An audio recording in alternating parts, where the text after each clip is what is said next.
నమస్తే వంజ గారు. నమస్తే అండి.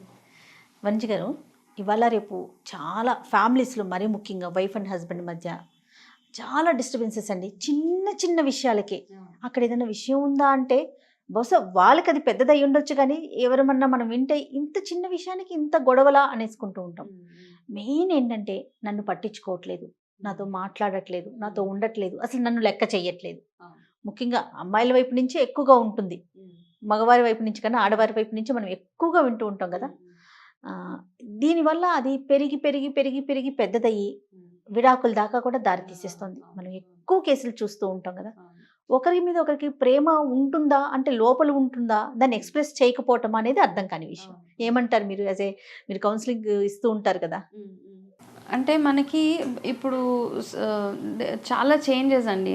అంటే మనకి చాలా మందికి ఏంటంటే ఎవరికైనా మగవాళ్ళకైనా ఆడవాళ్ళకని అడ్జస్ట్ అయ్యే మెంటాలిటీ నుంచి మనం బయటకు వచ్చేసాం. ఓకే, మనం అడ్జస్ట్ అవ్వట్లే. ఇప్పుడు దేనికైనా అడ్జస్ట్ అవ్వలేమన్నమాట. మనకి ఎక్స్పెక్టేషన్స్ వర్సెస్ రియాలిటీ. ఓకే, ఒక ఊహలో ఒకటి ఉంటుంది, రియాలిటీలో ఇంకొకటి ఉంటుంది మనకి కదా. సో ఎప్పుడైతే మన ఎక్స్పెక్టేషన్ ఇది మ్యాచ్ అవ్వట్లేదు, డెఫినెట్గా మనందరికీ ఒక అప్సెట్ అయిపోతూ ఉంటాం. ఫర్ ఎగ్జాంపుల్ ఆడవాళ్ళకి ఏముంటుంది, నేను చేసే ప్రతి పని మా హస్బెండ్ నన్ను అక్నాలెడ్జ్ చేయాలి, నేను చేసింది నన్ను బాగుందని చెప్పాలి, లేకపోతే నన్ను మెచ్చుకోవాలి. సేమ్ థింగ్ హస్బెండ్ కూడా అలాగే కదా. నేను చేసే ఎంత బయట వాళ్ళు మెచ్చుకున్నా ఇంటికి వచ్చేటప్పటికండి ఏదైనా ఎనీ రిలేషన్షిప్లో ఇంట్లో వాళ్ళు మనని అక్నాలెడ్జ్ చేయడము, ఇంట్లో భార్య కానీ పిల్లలు కానీ లేకపోతే హస్బెండ్ కానీ పిల్లలు కానీ ఒక మదర్నో వాళ్ళని అక్నాలెడ్జ్ చేయడంలో మనకు ఉండే సాటిస్ఫాక్షన్ బయట వేల మంది మనని ఎంత అప్రిషియేట్ చేసినా ఇంటికి వచ్చేటప్పటికి మనకు అది లేనప్పుడు ఆ ప్రాబ్లం మనకి అనిపిస్తుంది. సో ఆ ఇగ్నోరెన్స్ మోడ్లోకి వెళ్ళిపోతాం. ఇప్పుడు మీరు అడిగిన దానికి నేను ఎట్లా ఆన్సర్ చెప్తానంటే, ఇప్పుడు వైఫ్ అండ్ హస్బెండ్ ఇద్దరు జాబ్ చేస్తారు. వైఫ్ ఒక సీనియర్ పొజిషన్లో ఉందనుకోండి, ఒక వైస్ ప్రెసిడెంట్ లెవెల్లోనో ఒక దేంట్లోనో ఉంటుంది. ఆవిడ ఆఫీస్కి వెళ్తే, లేకపోతే అతను వైస్ ప్రెసిడెంట్ లెవెల్లో ఉన్న అతను ఆఫీస్కి వెళ్ళినా ఆవిడ ఆఫీస్కి వెళ్ళినా ఒక టైప్ ఆఫ్ రెస్పెక్ట్ ఉంటుంది. ఓకే, ఒక మంచి జాబ్, వైట్ కాలర్ జాబ్ వెళ్ళిన తర్వాత ఆమెకంటూ ఒక స్టేటస్, ఒక డిగ్నిటీ అవన్నీ ఉంటుంది. స్టాఫ్ తనతో బిహేవ్ చేసే విధానం కూడా పూర్తిగా అంతే కదండి. ఆమె చెప్పింది వింటారు, ఆమె చెప్పినట్టు చేస్తారు. ఈ ప్రాసెస్లో ఏమైపోయిందంటే ఒకలాంటి మనకి తెలవకుండానే మన మైండ్లో నేను ఒక ఇంట్లో కూడా ఇలాగే నడవాలి అని కొంతమంది బ్యాలెన్స్డ్గా ఉంటారు. ఇంటికి వెళ్ళాక నా రోల్, నా హ్యాట్ వేరే హ్యాట్ వేసుకోవాలి, నా have to change my hat కదా, నేను మార్చాలి. ఇంటికి వెళ్ళాక నేను అమ్మని, నేను భార్యని అని మనం మర్చిపోతాం. గుర్తుపెట్టుకున్న వాళ్ళకి బ్యాలెన్స్డ్గా ఉంటారు. ఇదే యాటిట్యూడ్ని ఇంట్లోకి తీసుకెళ్ళిన వాళ్ళకి ఇబ్బంది. ఎగ్జాక్ట్లీ అండి. ఇదే మనం క్యారీ చేస్తే ఇంట్లో నేనే బాస్ని అంటే మాత్రం అక్కడ చాలా చాలా ఇబ్బందులు వస్తాయి. రైట్. అయితే వైఫ్ హ్యాపీగా ఉండాలి అంటే హస్బెండ్ వైపు నుంచి ఎలాంటి సపోర్ట్ ఉండాలి చెప్పండి.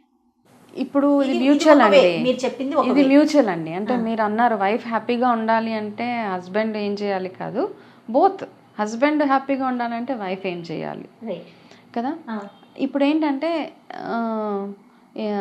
ఈ ఉన్న బిజీ షెడ్యూల్స్లో ఒక గంట టైం ఇచ్చినా మొత్తం టైం ఇవ్వలేము, ఎవరికి ఇవ్వలేమండి. ఫుల్గా బిజీ ప్యాక్డ్ షెడ్యూల్స్ అందరికీ. ఆఫీసులకి వెళ్ళాలి, ఇద్దరు పని చేస్తేనే కానీ నడవట్లేదు ఇప్పుడు. ఈవెన్ ఒక హౌస్ వైఫ్ ఉన్నా కానీ హస్బెండ్ ఆఫీస్కి వెళ్తారు కాబట్టి అంతంత టైమ్స్ ఇవ్వలేము మనం. ఇచ్చే కాస్త టైం, ఒక గంట ఇచ్చిన, 1-2 minutes ఇచ్చిన, ఆ 2 నిమిషాల్లో మీరు ఫోన్ చూడకుండా, మొబైల్ ఫ్రెండ్స్తో మాట్లాడకుండా, టీవీ చూడకుండా కాన్సన్ట్రేట్ అంటే ఒకరి మీద ఒకలా ఒక గంట సేపు నీకోసం అంటే నీకోసమే ఆ 1 hour వ్యాలిడ్ టైం, అంతే. క్వాలిటీ టైం ఇవ్వడం అదొక్కటే అండి, నేను వేరే ఏది చూడను.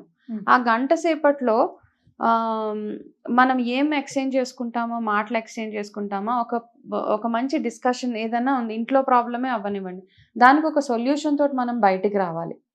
చాలా కేసెస్లో ఏమవుతుందంటే వైఫ్ వెళ్ళి చెప్తుంది, పాపం హస్బెండ్ రాగానే ఇట్లా ఇష్యూ ఉంది అనగానే అతనికి ఏదో ఫోన్ వస్తుందో లేకపోతే ఆఫీస్ గుర్తు వస్తుందో వదిలేసి వెళ్ళిపోతే ఆ సొల్యూషన్ నెలలు ఆ ప్రాబ్లం నెలలు కంటిన్యూ అవుతూనే ఉంటుంది.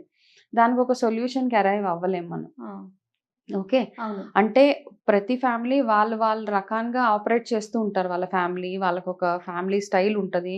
వాళ్ళకొక పద్ధతి ఉంటది. యెస్. యెస్. అందరం అంటాం కదా! ఆ! మా ఇంట్లో ఇలాగే ఉంటది. అవును. ఇది మా అన్న పద్ధతి మా అనుకుంటాం. పద్ధతి ఇది. అట్లా ఉన్నాళ్ళు కూడా ఒక ఫ్యామిలీ అంటూ ఏర్పరచుకున్న తర్వాత ఒకళ్ళనొకళ్ళు అఫ్‌కోర్స్ వాల్యూ చేసుకోవడము. భార్య ఏదైనా ఇష్యూ చెప్తుందంటే సిల్లీ ఇష్యూస్ కాదు. పక్కింటోళ్ళు అట్లా ఉన్నారు, వాళ్ళు ఇది కొనుక్కున్నారు ఇవి కాకుండా హ్మ్. మెయిన్ ఇష్యూస్ ఏవైతే ఉన్నాయో పిల్లల చదువు విషయాలే కానివ్వండి, తనకంటూ ఏదైనా పర్సనల్ ఇష్యూ. పర్సనల్ ఇష్యూస్ ఏమైనా ఉన్నా తను ఏం కోరుకుంటదండి, వైఫ్ ఏం ఎక్స్‌పెక్ట్ చేస్తదంటే, నా నా నేను చేసే ప్రతి పనిలో నా హస్బెండ్ సపోర్ట్ ఉంటే, నేనెవ్వరికీ సమాధానం చెప్పుకోక్కర్లేదు హ్మ్. అని ఉంటది. అవును. ఏంటంటే చాలా ఫ్యామిలీస్‌లో ఏముంటదంటేనండి, వైఫ్ ఏదైనా తనేమైనా కొనుక్కోవాలి. ఆ! తనకి చాలా దగ్గర నుంచి పర్మిషన్స్ కావాలి దానికి. కదా! హ్మ్. హ్మ్. అయితే ఆ వైఫ్ ఏమనుకుంటది, నా హస్బెండ్ ఓకే చేస్తే నేను వేరే వాళ్ళకి ఆన్సరబుల్ కాదు. యెస్. అందరి వైఫ్స్‌కి అలాగే ఉంటది. నేను ఇక్కడ రెస్పాన్సిబిలిటీ చూడాలి. కొంతమంది ఏమంటారంటే డ్యూటిఫుల్ వైఫ్స్ అంటారు. అంటే తన బాధ్యతని తను నిర్వర్తించే వైఫ్స్ కొంతమంది ఉంటారు. ఆ బాధ్యతలో భాగంగా అత్తమామలు చూసుకుంటాది. మిగతా హౌస్ హోల్డ్ అన్నీ చూస్తది. హ్మ్. కానీ కొన్ని విషయాలలో తన ఆన్సరబుల్ ఓన్లీ హస్బెండ్ కన్నా మైండ్ సెట్ చాలా మందికి ఉంటది. అవును. సో, ఆ మైండ్ సెట్ వచ్చినప్పుడు తను అనుకుంటది, ఈ పని చేయడానికి నాకు నా హస్బెండ్ ఫుల్ సపోర్ట్ కావాలి. అక్కడ ఆ సపోర్ట్ లేనప్పుడు కొంచెం ఆ! ఇబ్బందండి. దాన్ని ఇబ్బంది. ఎలా హ్యాండిల్ చేయాలండి మరి? అది ఆ సపోర్ట్‌ని తీసుకోవాలి అంటే ఎలా? అది అంటే ముందు ఇద్దరిలో నుంచి కదండీ. చెప్పుకుంటూ ఉండాలా? ఎట్లా? అది ఇద్దరికీ ఉంటదండి. అంటే any relationships is give and take అండి. ఓకే. ఇదేమన్నా మూవీలో కాదు. అంటే వన్ సైడెడే ఉంటది హ్మ్. అని yes. Of course. One side love కాదు కదా! ఇది. అవునవును. ఏదన్నా గాని మ్యూచువల్‌గా ఉండాలండి. ఇటువైపు మారాలి, అటువైపు చేంజెస్ రెండిట్లో ఉండాలి. అర్థం చేసుకునే వాళ్ళు ఉండాలి. అంటే ఇ ఇది చాలా సెన్సిటివ్ థింగ్స్ కదండీ ఇవన్నీ. 2 వైపులా అర్థం చేసుకోవాలి. హస్బెండ్ అర్థం చేసుకోవాలి. వైఫ్ కూడా హ్మ్. అర్థం చేసుకోవాలి. మీనింగ్‌ఫుల్‌గా ఉండాలి. ఆ! ఒకవేళ నువ్వు చేసేది చెత్త పని అని ఒక హస్బెండ్ అన్నా, నిజంగా నా హస్బెండ్ ఇట్లా అన్నాడు, నేను చేసేది నిజంగా వర్స్ట్ పనే అయ్యుండొచ్చు. ఆ! మేబీ. ఆ! మేబీ ఉండొచ్చు కదండీ. నేను చేసేదన్నీ కరెక్ట్ కాదు. ఆ! డెఫినెట్‌గా కాదు.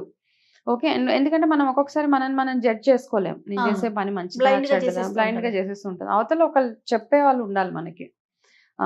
మనమేం సర్వాంతర్యామి కాదు. నేను చేసేదంతా కరెక్టే అనే మెంటాలిటీ తోటి అవునవును. ఉంటే గనక తప్పు. మనకొక గైడెన్స్ ఉండాలి. ఆ గైడెన్సే హస్బెండ్. లేకపోతే హస్బెండ్‌కి ఆ గైడెన్స్ వైఫ్. ఆ! కొన్ని విషయాలలో హస్బెండ్ వైఫ్‌ని తీసి పడేస్తాడు. నువ్వేంటి నాకు చెప్పేది? అవునవును. నీకేం తెలుసు? క్యాజువల్‌గా తీసుకుంటారు. హస్బెండ్ జాబ్ చేస్తూ ఉంటారు. వైఫ్ హౌస్ వైఫ్ ఉంటది. అవునవును. అట్లాంటి విషయాలలో హస్బెండ్‌కి ఒక టైప్ ఆఫ్ యాటిట్యూడ్ ఉంటది. నేను జాబ్ చేస్తున్నా, నీకేం ఆ! తెలుసు నా ఆఫీస్ విషయాలు? కానీ వీళ్ళే బెటర్‌గా వాళ్ళకి సజెషన్స్ ఇవ్వగలుగుతారు. అది కూడా తీసుకోగలగాలి కదా! యెస్. అయితే ఇప్పుడు ఎస్పెషల్లీ ఓన్లీ వైఫ్ గురించే మాట్లాడుకుంటే గనక, అంటే నేను ఎవరిని సపోర్ట్ చేయను ఇక్కడ.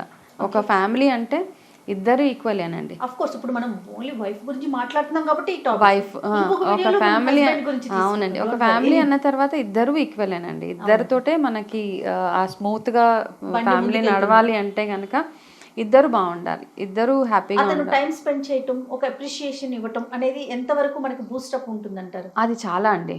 మీరు మీరు అదే చెప్తున్నా కదా! ఒక క్వాలిటీ టైమ్. ఒక 15 నిమిషాలైనా గానీ, ఈ టైం నీకోసమే. ఓకే. ఈ 15 మినిట్స్ నీకోసమే. ఇందులో నువ్వు ఏం చెప్పినా దానికి సొల్యూషన్ నేనిస్తాను అన్న ఒక ధైర్యం ఇవ్వాలి మనం. హ్మ్. నువ్వు ప్రాబ్లమే చెప్పు, నేను వినేసి డౌన్‌లోడ్ చేసుకొని నేనెళ్ళిపోతాను. నేనేం సొల్యూషన్స్ ఇవ్వను అంటే పాపం ఉపయోగం లేదు. ఎక్కడికెళ్ళిపోతది పాపం తను. అవును. కదా! అవును. ఏ భార్య అన్నా గానీ ఫస్ట్ చూసేది హస్బెండే సొల్యూషన్ కోసం అవునవును. వెతుకుతది తను. అవునవును. అక్కడ సపోర్ట్ రానప్పుడు ఇంట్లో విషయాలు బయటకెళ్ళే అవకాశాలు చాలా ఉన్నాయి. ఓకే. ఎప్పుడైతే హస్బెండ్ నుంచి సపోర్ట్ రాదో యెస్. ఆహ్, డెఫినెట్‌గా అత్తమామ దగ్గర గాసిప్స్ అవే పెరిగిపోతూ అవన్నీ ఉంటాయి. ఎళ్ళిపోతుంటాయి. ఎవరికో ఒకళ్ళకి చెప్పుకోవాలి. నాకు ఈ ప్రాబ్లమ్ ఉంది అని పుట్టింటి వాళ్ళకి ఫోను చేయడము, ఆ! లేకపోతే అక్కడి నుంచి చిలికి చిలికి గాలివాన పెద్ద. యెస్. సో, ఎప్పుడన్నా మన ఇంట్లో సొల్యూషన్స్ మన దగ్గరే ఉండాలి. అంటే గనక ఫస్ట్ ఒకళ్ళకొకళ్ళకి టైం ఆఫ్‌కోర్స్ అవసరము. ఆ టైం గూడా క్వాలిటీ టైం. అది 5 నిమిషాలన్నా, 2 నిమిషాలన్నా, 1 మినిట్ అయినా ఆ 100% టైం ఇవ్వడం చాలా ఇంపార్టెంట్ అని నా ఇంటెన్షన్ అండి అంతే. డెఫినెట్‌లీ. యాహ్! డెఫినెట్‌లీ. యాహ్! ఏదైనా మనము చేస్తాం. ఒక ఇల్లు కొంచెం డిఫరెంట్‌గా చేంజెస్ చేస్తాము. ఏదైనా వంట చేసేస్తాము. లేకపోతే హస్బెండ్ రాగానే మనం ఏం చేసి మెచ్చుకోవాలి. ఖచ్చితంగా మెచ్చుకోవాలన్న మైండ్ సెట్ ఉంటది మనకి. అవునవును. అది ఎలా ఉన్నా మెచ్చుకోవాలి. అంతే. అంతే సరే తీరా వస్తారు హస్బెండ్ వచ్చిన తర్వాత ఓకే అరే బాగోలేదు అనగానే మనకు అక్కడే మనసిరిగిపోతుంది, ఇంకా అయిపోయింది, ఇంకా నెక్స్ట్ టైం ఇంకా ఎంజాయ్ అలుగుతాం. కానీ ఏంటంటే మనం ఏదన్నా చేసినప్పుడు ఒకటి గివ్ అండ్ టేక్ అనమాట, రెండు యాక్సెప్ట్ చేసే దాంట్లో ఉండాలి. ఒక హస్బెండ్ ఏదైనా బాగోలేదు ఇది ఇంప్రూవ్ చేసుకోవచ్చు అంటే అదొక ఫీడ్బ్యాక్ లాగే తీసుకోవాలి. ఓహో ఇంకా there is a scope of improvement అని అనుకోండి, ఇంకా చేస్తే బాగుండేదేమో, ఓకే ఇది కాకపోతే ఇంకా ఎట్లా చేయొచ్చు అని అడగొచ్చు మీరు. అట్లానే ఏంటంటే ఇంత కష్టపడి కొంతమంది మరీ టూ మచ్గా ఉంటారు, ఏం చేసినా బాగాలేదని చెప్పేస్తారు వాళ్ళు. ఏం చేసినా వాళ్ళకి ఇంకా యాక్సెప్టెన్స్ గుణం ఉండదు అనమాట, ఇంకా అసలు లేదు, అసలు జీరో. అదొక ప్రాబ్లం మళ్ళా.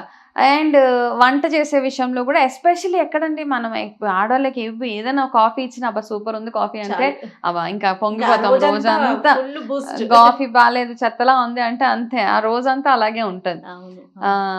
సో ఇవన్నీ చిన్న చిన్న అంటే బాగోలేదు అన్నప్పుడు తీసుకునేంత ఇది మనకు ఉండాలి. అంటే సేమ్ పేస్ తోటి సేమ్ మైండ్ తోటి రోజంతా వెళ్ళిపోవాలి, ఓకే ఈసారి నచ్చలేదు నెక్స్ట్ టైం ఇంప్రూవ్ అవుతుంది అని అక్కడికి అది వదిలేయాలి. కొన్ని విషయాలలో కాఫీ బాగాలేదు దగ్గర నుంచి మొదలైన దెబ్బలాట రాత్రి వరకు నడుస్తూనే ఉంటుంది, రోజులు కూడా వెళ్ళిపోతాయి కొంతమంది. అవును, మాట్లాడకుండా ఉండడం అవన్నీ ఉంటాయి. వాళ్ళకి కొంచెం మెచ్చుకోలుతనం ఉండాలి. అవును అవునండి, మనము యాక్సెప్ట్. రిలేషన్షిప్స్ అన్ని అంతే కదండి, ఏదన్నా వైఫ్ అండ్ హస్బెండే కానివ్వండి, అక్క చెల్లెలు అన్నదమ్ములు ఒకరికొకళ్ళు అన్నీ ఉంటాయి, దెబ్బలాట్లు ఉంటాయి, ఆర్గ్యుమెంట్స్ ఉంటాయి, అంతే. అక్నాలెడ్జ్మెంట్స్ కూడా చాలా అవసరం, సపోర్ట్ అవసరము. మనం చేసే పనిలో అందరికీ అండి, ఆడవాళ్ళకైనా మగవాళ్ళకైనా మేము ఈ పని చేస్తే మమ్మల్ని మెచ్చుకోవడానికి ఒకళ్ళు ఉన్నారు, మమ్మల్ని హ్యాండిల్ చేయడానికి, అంటే నాకు ప్రాబ్లం వస్తే నన్ను నా చేయి పట్టుకోవడానికి ఇంకొకరు ఉన్నారన్న ఆ ధైర్యం ఇచ్చేదే రిలేషన్షిప్ కదా. అంతే, మన ప్రాబ్లం పెళ్ళి అయిపోయిన తర్వాత ఏదైనా ప్రాబ్లం వస్తే వైఫ్ కి హస్బెండ్ గుర్తొస్తాడు, హస్బెండ్ కి వైఫ్ గుర్తొస్తుంది. అలా గుర్తుకు రావాలి అంతే, అలా వస్తేనే మీ రిలేషన్షిప్ బాగుంది అని. అంతే, ఇట్స్ అ స్ట్రాంగ్ రిలేషన్. అట్లా గుర్తొచ్చింది అంటే you are a beautiful bond అనమాట, మిమ్మల్ని ఇంకెవరు వేరు చేయలేరు, అవన్నీ ఉంటాయి కదా. అలాగా. రైట్, థ్యాంక్ యూ మంజు గారు. వెల్కమ్ అండి.